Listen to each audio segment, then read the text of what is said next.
This is Politics Powered by Twitter on POTUS.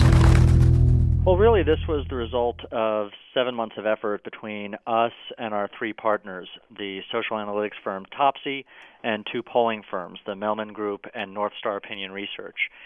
And where we really started was just looking at the massive volume of data that has emerged around this election. If you look at the volume today, there are 400 million tweets sent on Twitter each day. That means more tweets are sent every 2 days than had ever been sent in the 2.5 years before the 2008 election. Twitter was founded, of course, March of 2006.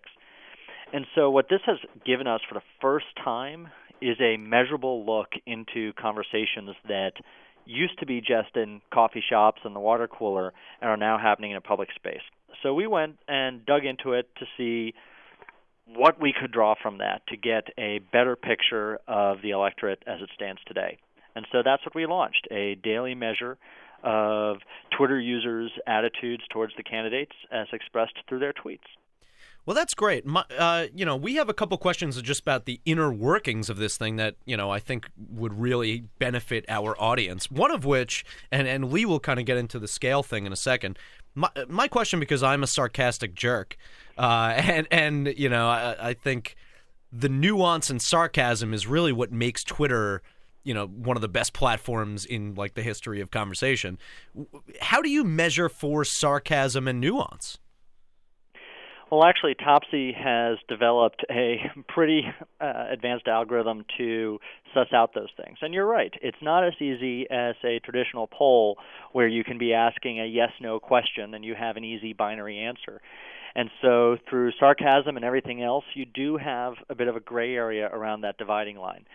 So one of the ways that the index and Topsy, with the engineering behind it, is able to adjust for that is by testing an iteration. They will routinely take tens of thousands of tweets that they've classified one way or the other as being positive or negative and show those tweets to a random sample of human beings, actual people, to say, well, what do you think of these? And in the last test, they found that more than 90% of the time, a random human being would come up with the same result as the algorithm in determining whether something was positive or negative. And a lot of that gap that's left over is not necessarily because the algorithm is wrong and the human's right or vice versa.